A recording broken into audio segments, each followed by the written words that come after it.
Olá, sejam todos bem-vindos a mais uma aula de Sistemas Multimídia. Nesta aula 10, iremos falar da terceira dimensão. Aqui o nosso foco será para trabalhar com imagens do tipo 3D, ou seja, estrutura do tipo tridimensional. E o nosso foco principal vai ser falar da parte conceitual, como aconteceu das outras mídias, como a gente acabou de falar. O que seria esse formato 3D? A modelagem 3D ela consiste em se definir uma base de dados onde estão disponíveis as descrições geométricas de cada cena a ser reproduzida em uma animação. Esta base de dados ela pode estar armazenada em um meta-arquivo do tipo tridimensional, que geralmente usa algum formato particular do editor tridimensional, que é utilizado para processar essa cena. O autor ele define esta base de dados através da modelagem 3D em uma ferramenta de modelagem 3D e salva o trabalho em meta-arquivos do tipo tridimensionais. As informações contidas nesse arquivo correspondem às descrições geométricas das cenas que serão reproduzidas posteriormente. A gente vai ver alguns exemplos de meta-arquivos que são geralmente mais utilizados. Existe o padrão de formato tridimensional de meta-arquivos, que é o DFX, que é um padrão tridimensional usado pelo AutoCAD. Já o IGS, ele é um padrão tridimensional usado no CAD, mas porém ele é independente ao fabricante. Você pode, de acordo com a ferramenta de autoria, você pode pegar esse formato e trabalhar com ele, certo? Tem o 3ds, que também é um formato binário usado pelo Autodesk, 3D Max, que é o antigo Autodesk 3D Studio. Tem também o VRML, que é um formato usado inicialmente para distribuição de modelos de realidade virtual na internet. O X3D, que é um formato futuro, padronizado pela ISO, baseado também na XML, que como também sucessor da VRML, que é uma linguagem de realidade virtual. Nós temos também o Blend, que é um formato mais usado pela ferramenta, é um dos mais usados, na verdade, hoje, por conta da própria ferramenta Blend. Obviamente, ele é limitado por conta da ferramenta em si.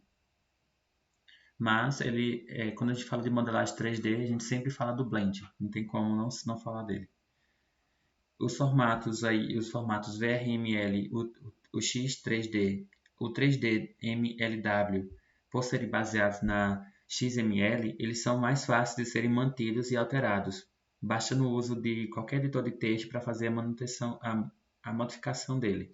Isso facilita, não tem como negar isso aí, né? Isso facilita a manutenção dos produtos multimídia por não terem a necessidade de ter um editor tridimensional instalado. Eles são também padrões abertos, independentemente do fornecedor, e isso é uma vantagem. Contudo, o uso do XML força o desenvolvedor a aprender a sintaxe e as tags específicas de cada formato de arquivo. As descrições das cenas tridimensionais é mais complexa do que da descrição das figuras do tipo bidimensionais. Nem se compara, né? Quando você vai trabalhar com com cenas do tipo tridimensionais, porque nós temos todo o realismo presente na cena, que precisamos trabalhar com a modelagem 3D. Os métodos mais adequados para representar os objetos tridimensionais que compõem a cena dependem muito da aplicação que se faz. E existem vários métodos de representação de objetos tridimensionais. Para a representação de cenas complexas, podemos fazer o uso de combinação de mais de um método de representação de objetos tridimensionais.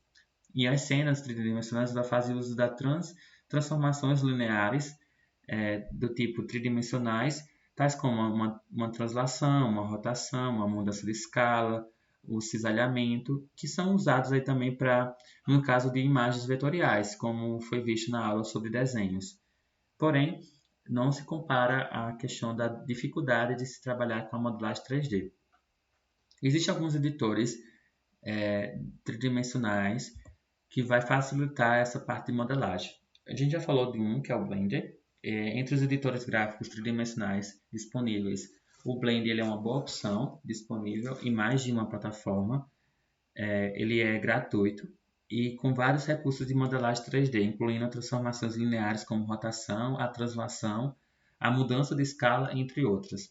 pode ser baixado no site da Fundação Blender. Outros editores gráficos, como o 3D Max, que é esse próximo que você está vendo aí, ele é distribuído pela Autodesk. E ele é bastante usado para animações, jogos eletrônicos também, cinema e televisão, além de aplicações de desenhos industrial e visualização científica.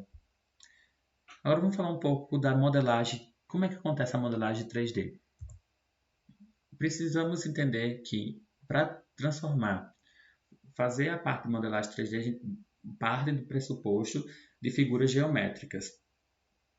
E os modelos tridimensionais eles são baseados nessas malhas poligonais, que são coleções de polígonos que podem conter os seguintes elementos. Nós temos aqui os vértices, nós temos aqui uma pirâmide, certo? Que é um polígono. Nós temos a pirâmide, que nós temos os vértices, que são justamente esses pontos aqui da pirâmide.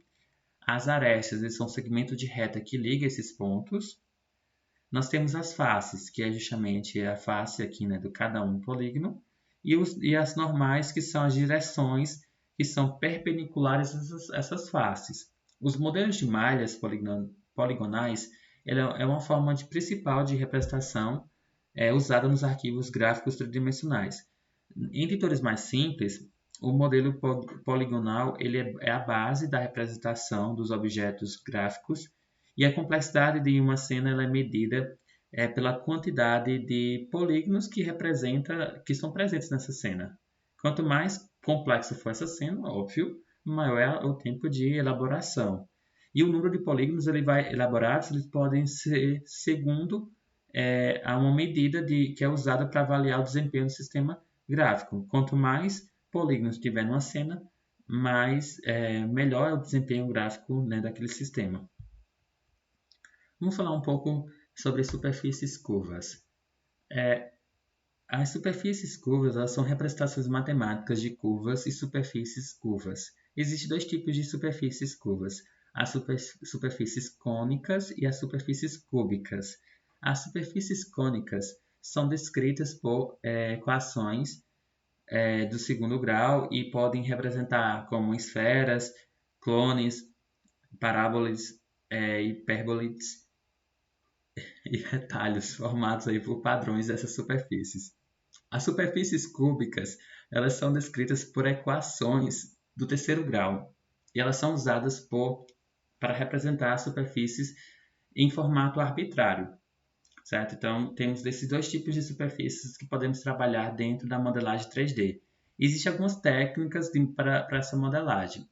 As técnicas utilizadas para a modelagem 3D elas são usadas para obter a representação desses elementos e as superfícies utilizadas na modelagem 3D. Existem basicamente três técnicas para essa modelagem, que é a geometria sólida construtiva, a representação de varredura e as representações procedimentais. A representação da geometria sólida construtiva, ela é uma técnica que é bastante utilizada para representar sólidos elementares, como prisma, pirâmides, cones e cilindros. Estes elementos podem ser combinados com operações da teoria dos conjuntos, como a união, a interseção e a diferença. Você pode juntar mais de um desses sólidos elementares, fazendo a união e construir basicamente aí a modelagem, certo? Você faz a modelagem com base nesses objetos, esses sólidos, e você faz a união, a interseção e a diferença deles, que são operações elementares da teoria dos conjuntos. Por exemplo, um paralelepípedo furado pode ser a representação pela diferença entre um paralelepípedo e um cilindro, por exemplo. Se você quer fazer um paralelepípedo furado, você vai pegar o paralelepípedo e pegar um cilindro e vai pegar a diferença entre eles e você vai conseguir representar a figura, nesse caso, a modelagem, usando esse procedimento. A representação por varredura ela é uma técnica usada para obter a representação das superfícies complexas, permitindo a criação de superfícies tridimensionais a partir de formas bidimensionais. Vamos só ver aqui a questão que eu não adiantei os slides, né, mas seria o que? A técnica anterior. Eu posso construir, né, com base nessas figuras geométricas, um paralelepípedo furado, representando a diferença como sendo ela com o cilindro, certo? E seria uma representação. Já a representação por varredura acontece da seguinte forma. Ela é usada para obter a representação de superfícies complexas, permitindo a criação de superfícies tridimensionais a partir das formas bidimensionais. Nós temos aí duas figuras. Uma primeira é um triângulo, um formato bidimensional, e você consegue, a partir dessa figura, construir uma pirâmide, né? Depende da base também, que eu coloquei um exemplo que talvez não seja tão pertinente, mas você conseguiria transformar de uma figura do tipo bidimensional para uma figura tridimensional por conta da representação da modelagem 3D presente na ferramenta. Você consegue fazer isso através da representação de varredura. E como a disciplina não é uma disciplina prática, é uma disciplina mais teórica, a gente fica apenas um pouco no conceito, fica um pouco complexo às vezes de explicar e vocês entenderem, mas perceba que nessa parte de representação de varredura é como se você pegasse os polígonos que nós temos, no caso os vértices que nós temos dessa figura, da figura tridimensional, a gente conseguisse, de algum momento, a gente transformar isso aqui numa pirâmide ou num triângulo, enfim, uma representação do que está em 2D para uma visão 3D. Isso você consegue fazer facilmente utilizando as ferramentas de edição de modelagem 3D. As técnicas de representações procedimentais é uma técnica que é usada para obter a representação dessas superfícies a partir de algoritmos sofisticados. A gente usa mais aqui algoritmos ao invés de trabalhar com uma estrutura de dados passiva. E são exemplos de representações procedimentais. Você pode fazer através de fractais ou gratais. Que isso aqui você representa, você escolhe um tipo e escolhe o tipo do algoritmo e ele já gera para você de forma automática essa parte da modelagem lá, certo? Depende do que você quer fazer na modelagem. Então, as representações fractais elas são usadas para representar linhas e superfícies rugosas, como figuras geométricas ou organismos vivos, e as gratais elas são usadas para representar figuras complexas de estrutura regular. Ambas elas são utilizadas na representação procedimentais, que são feitas através de algoritmos mais sofisticados.